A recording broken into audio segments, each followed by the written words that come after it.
the music of our hearts. Let our music take you there, where star will take you everywhere, bringing music closer to your heart. The star will take you there.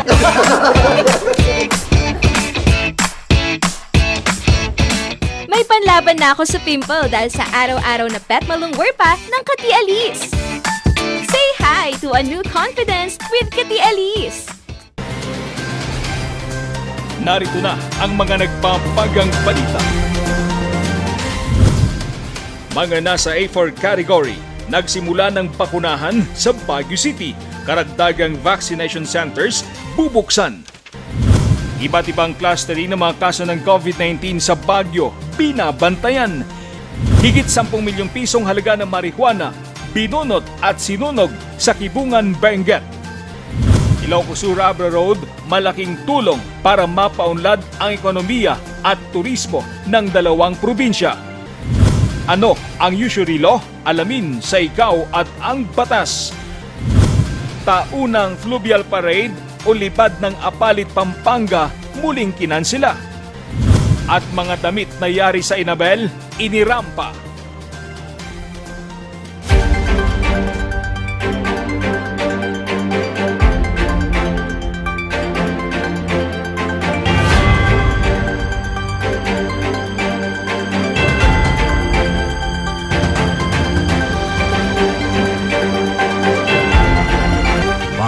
From the studio of RNG Luzon, this is Luzon Headlines.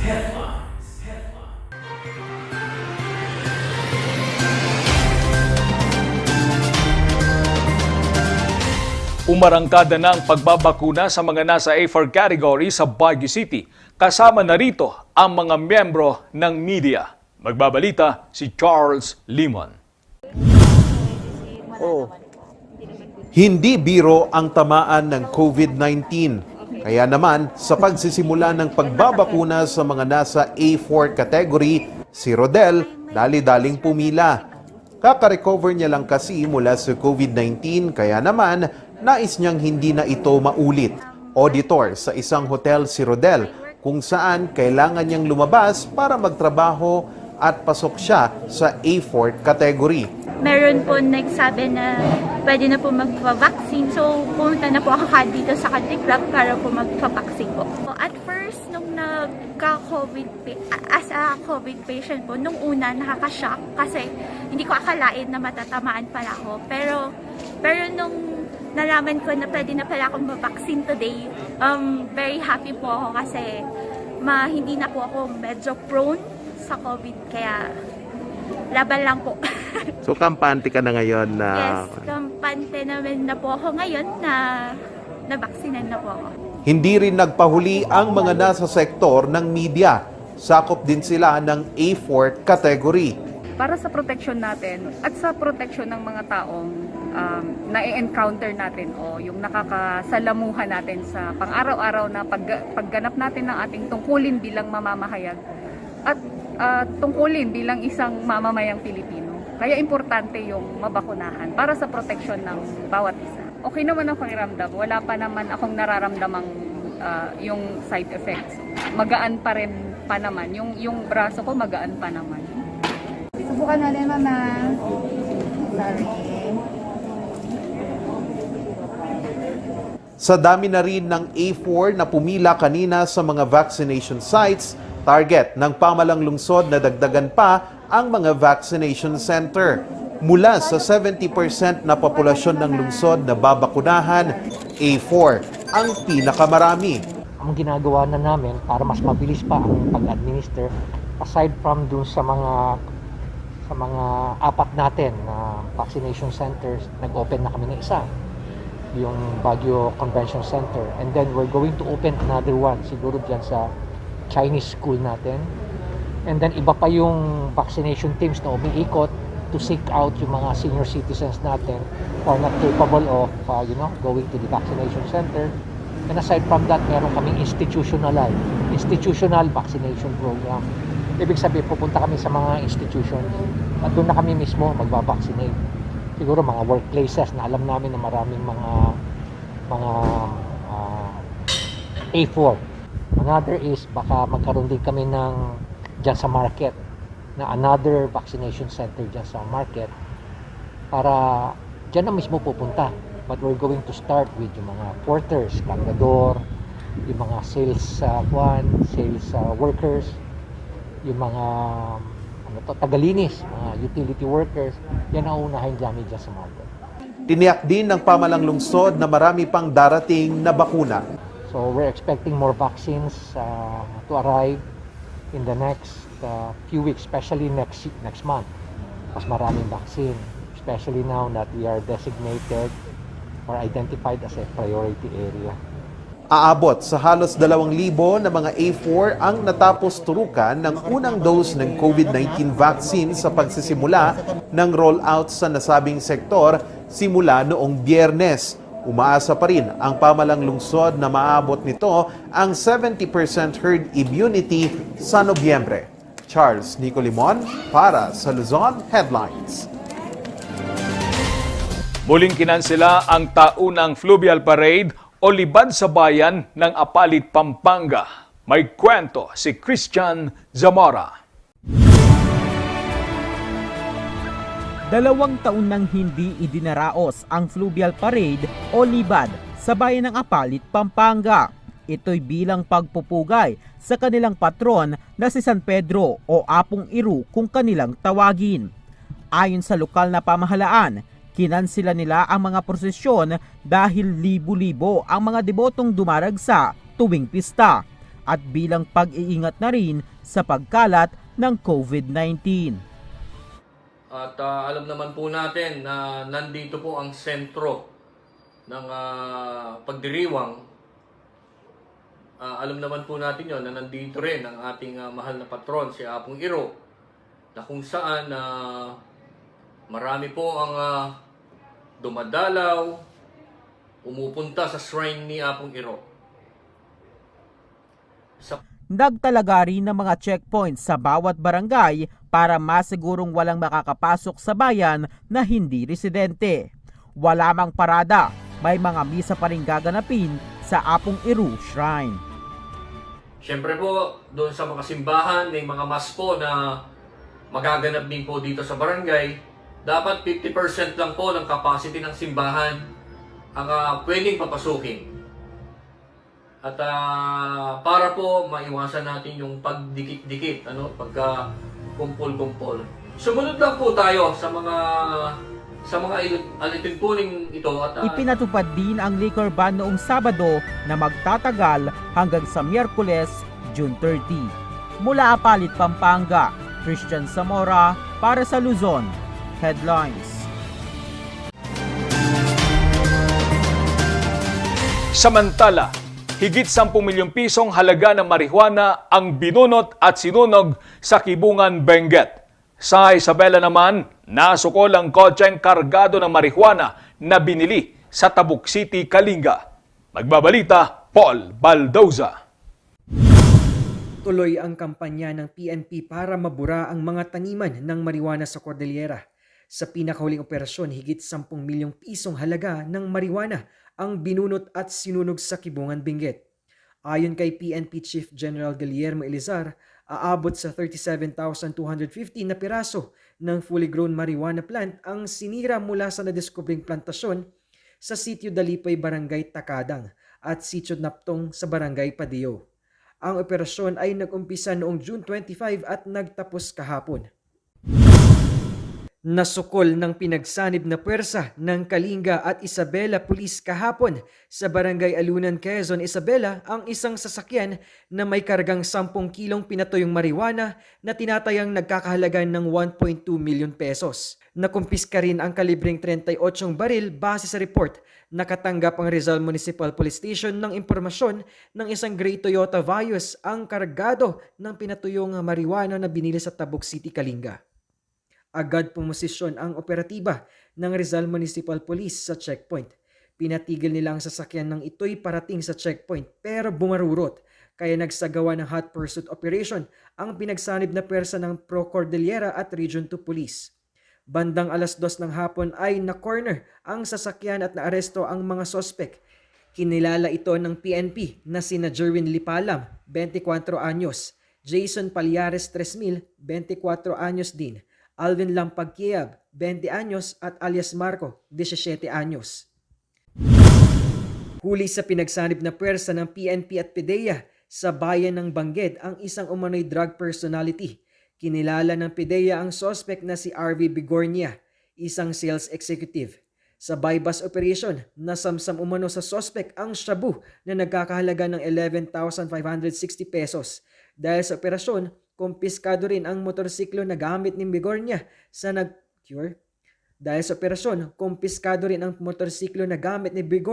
sa pagtutulak ng droga. Paul Balduza para sa Luzon Headlines. Sa iba pang balita, inaasahang malaking tulong ang Ilocos Sur Abra Road sa pagpapalago ng turismo at ekonomiya ng dalawang lalawigan. Magbabalita si Charmy Bosque. Malaki ang ambag ng Ilocos Sur Abra Road lalong-lalo na ang mga Abreño pagdating sa ekonomiya at turismo. Ito ang sinabi ni Bukal Efren Rafanana na siyang committee chairman ng agriculture.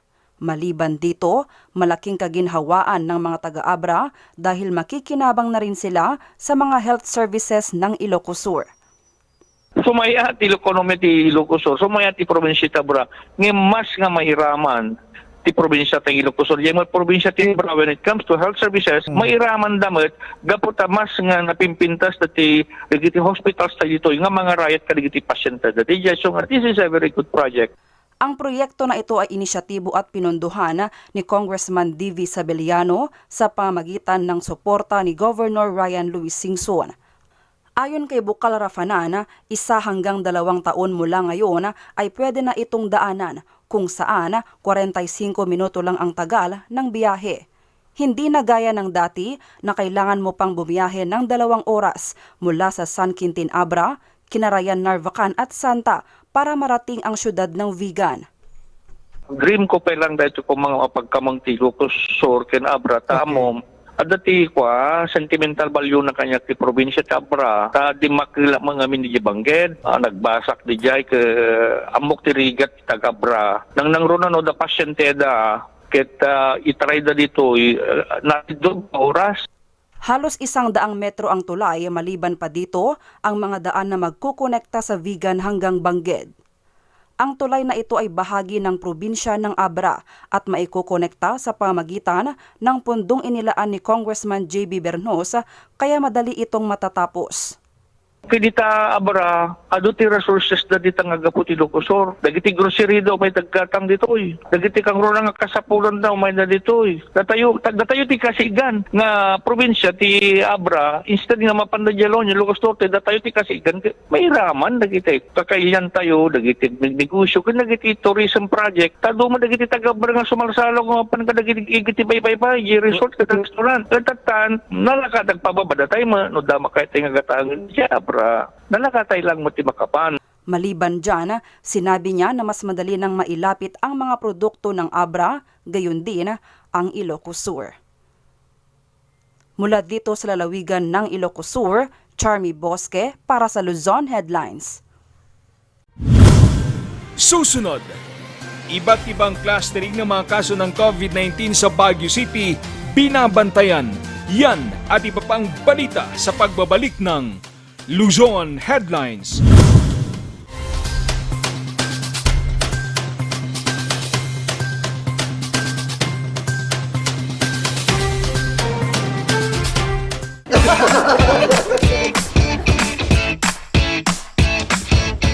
May panlaban na ako sa pimple dahil sa araw-araw na pet malungwer pa ng Kati Alice.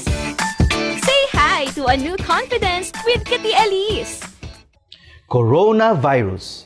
Dahil dito, may mga bagay na hindi mo na magagawa. Ngunit, may katuwang ka. PDA or Pau de Arco Herbal Capsule na may antiviral quercetin at immunity booster. Mag-PDA or Pau de Arco Herbal Capsule araw-araw. Para iwas sakit, iwas virus. PDA. Proteksyon, depensa, alay sa kalusugan. PDA or Pau de Arco Herbal Capsule is available in all leading drugstores nationwide. Another quality product of Aldrich Corporation.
Narito ang ilang tag-initipid tips na pwedeng gawin ng hindi nahihirapan at nananatiling komportable sa pang-araw-araw na pamumuhay.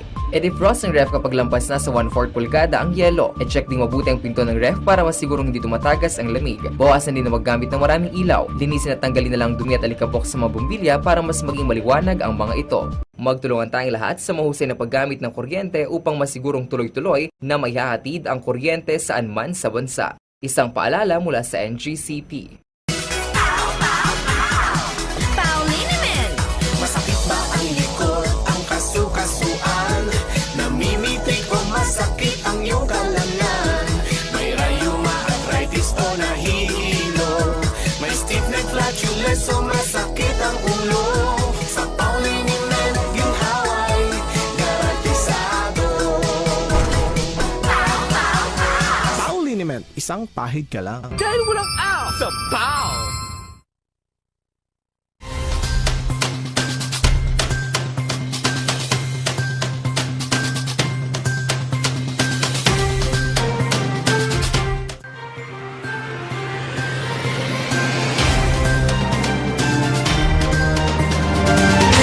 Binabantayan ngayon ang iba't ibang clustering ng kaso ng COVID-19 sa Baguio City. Magbabalita si Charles Limon. Patuloy pa rin ang pagtaas ng kaso ng COVID-19 cases sa Baguio City. Sa ngayon kasi, papalo na sa 13,854 ang kabuuang kaso ng COVID-19 sa lungsod, kung saan 570 ang mga aktibo. Kabilang sa mga binabantayan dito ang 3 clustering ng kaso na unti-unting tumaas nitong nakaraang linggo. Ito ang mga police trainee, business process outsourcing o BPOs at volleyball team na nagsasanay sa lungsod. Nauna nang ipinatigil ni Mayor Benjamin Magalong ang training ng mga police trainee pero hanggang sa ngayon, tuloy-tuloy pa rin ang pagtaas ng kaso mula sa nasabing cluster. Mula sa 78 mga police trainee, papalo na sa 105 ang nagpositibo. Well, kuha na natin sila, na-isolate na natin sila. We made sure na meron tayong dinala sa mga ibang mga isolation facility natin. Yung lugar naman nila because ayaw naman natin na ibig sabihin masaturate din yung ating mga isolation facilities natin o quarantine facilities. So kung ano yung hindi na ma-accommodate ng barracks nila sa teachers camp, yung meron din kasi sila sariling na-convert na rin namin to an isolation facility yung barracks nila, following yung tamang safety protocols, health protocols. Yung hindi na ma-accommodate, dinala na namin sa labas. Binabantayan din ng pamahalang lungsod ang clustering ng kaso ng COVID-19 sa isang volleyball team na nagsasanay sa lungsod. Ayon sa pamunuan ng nasabing kupunan, nagkaroon ng kalituhan kung saan paglilinaw nila hindi sila parte ng Philippine Sports Commission at hindi sila lalaban sa anumang palaro sa SEA Games. We're the only professional volleyball team na pinayagan po ni Mayor Magalong to train here para po makapaglaro sa PVL this coming July. The bubble po kasi is naka-schedule siya for a month. So we were here on the 30th of May. Nag-start po kami na mag-schedule po ng training namin for June 1st and until June 30 po supposedly. So all the health protocols and safety protocols po, we made sure as our way to respect naman po yung LGU and yung people of Baguio, we strictly followed yung protocols po. It's just unfortunate na some of our players got infected. Nauna nang itinanggi ng Philippine Sports Commission o PSC na hindi sakop ng training bubble para sa SEA Games 2021 ang nasabing kupunan. Nakasaad din sa pagpapaliwanag ng PSC na sa unang araw pa lamang ng Hulyo magsisimula ang training bubble ng national team na magsasanay sa lungsod at sasabak sa SEA Games 2021. Kasama din sa mga binabantayan ng pamalang lungsod ang clustering ng mga kaso ng COVID-19 sa mga BPO. Aabot na kasi sa 50 mga empleyado ang nagpositibo sa mga malalaking kumpanya ng BPO sa lungsod.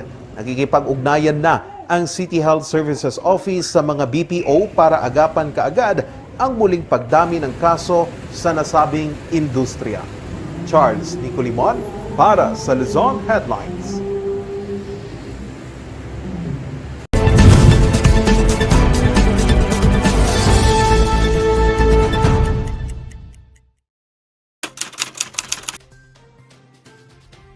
Pag-usapan natin ang pautang. Kasi usually, yung mga kababayan natin may kailangan ay naglo-loan.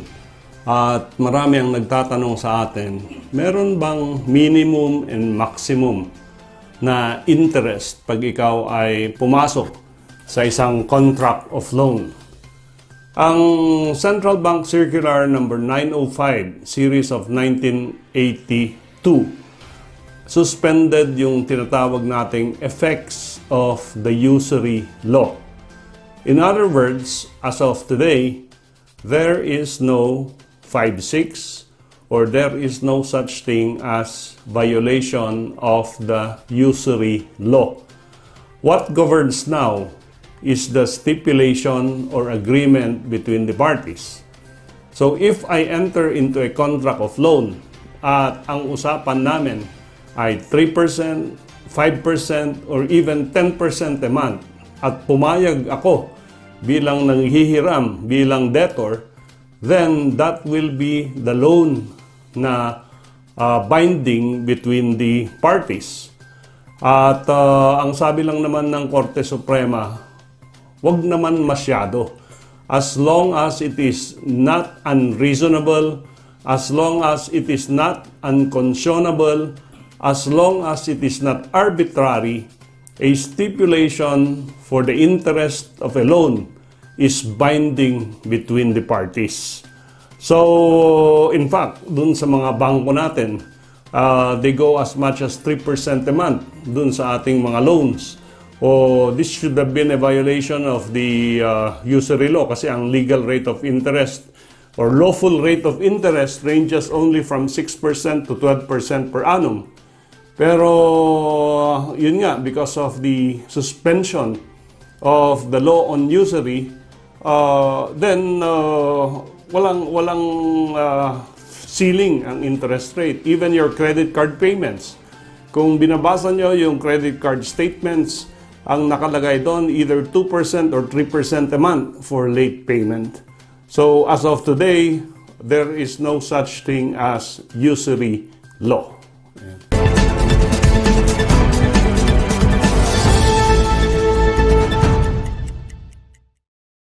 Bahaging ito ay hatid sa inyo ng Pines Estate Gaming Corporation. Susunod, mga damit na yari sa Inabel, inirampa ang kwento sa pagbabalik ng Luzon Headlines.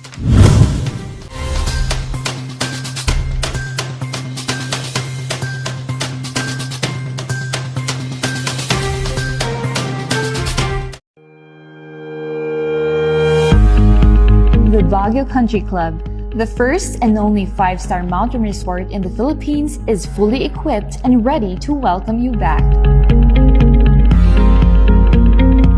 The club has thoroughly worked on adapting to the new normal. The usage of any of the facilities and amenities of the club is governed with specific rules, regulations, and procedures in accordance to the medical, physical distancing, and disinfecting protocols. And as you return back here to your second home and make new memories with us, we assure you that at the Baguio Country Club, you do not have to worry because we can assure you that the club continuously puts great importance to the health, safety, and wellness of its members, guests, and employees.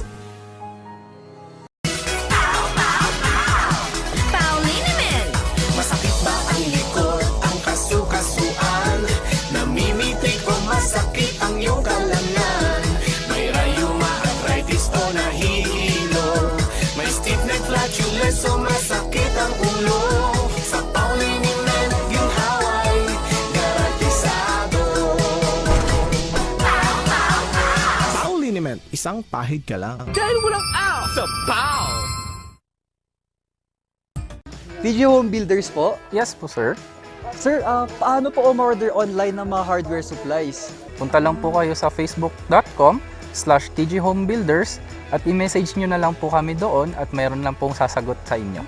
Sir, ang TG Home Builders po ay isang tindahan na nag-o-offer po ng mga finishing material.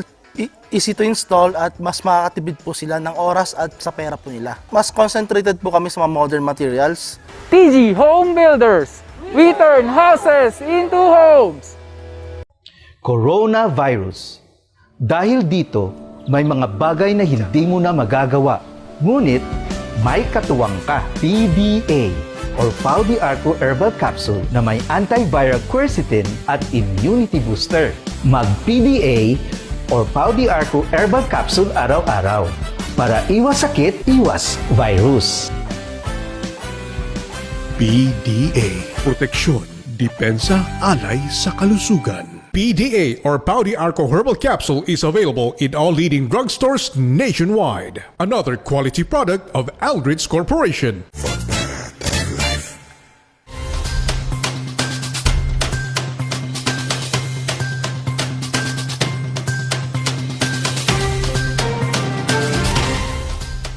Inirampa ang mga damit na yari sa ipinagmamalaking Inabel ng Cordillera. May kwento po si Paul Baldoza. Nagbunga na ang mga natutunan ni Avelin sa Department of Trade Industry Kapatid Mentor-Mentee Program. Ipinamalas niya ang kanyang Inabel products. Nag-start po ang aking business during the pandemic and at the same time nag-start din po ang YEP program during the pandemic. Kaya nagkataon po nagsabay sila at napakalaking tulong po sa akin na nagsisimula pa lang. Inirampa ng mga modelo ang iba't ibang damit na yari sa ipinagmamalaking Inabel na Cordillera. And we'd like to be in one turn success in the crafting of our Cordillera Industry Development Program.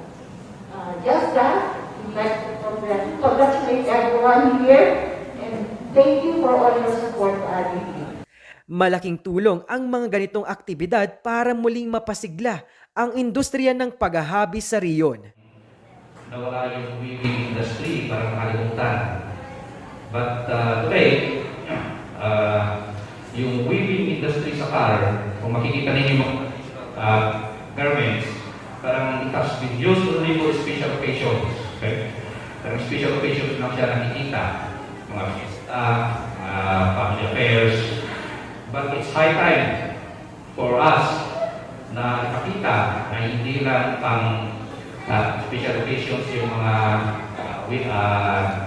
garments natin with weaving, pero kaya niyang makapag-compete sa ibang garments. Hindi lang isang simpleng fashion show ang aktibidad, nagkaroon din ng online selling habang inirarampa ang mga damit. Ipinalabas ang fashion show live sa Facebook. Paul Baldoza para sa Luzon Headlines. At yan ang mga balitang nakalap ng Luzon Headlines ngayong araw. Maraming salamat at muli, magandang gabi po sa ating lahat.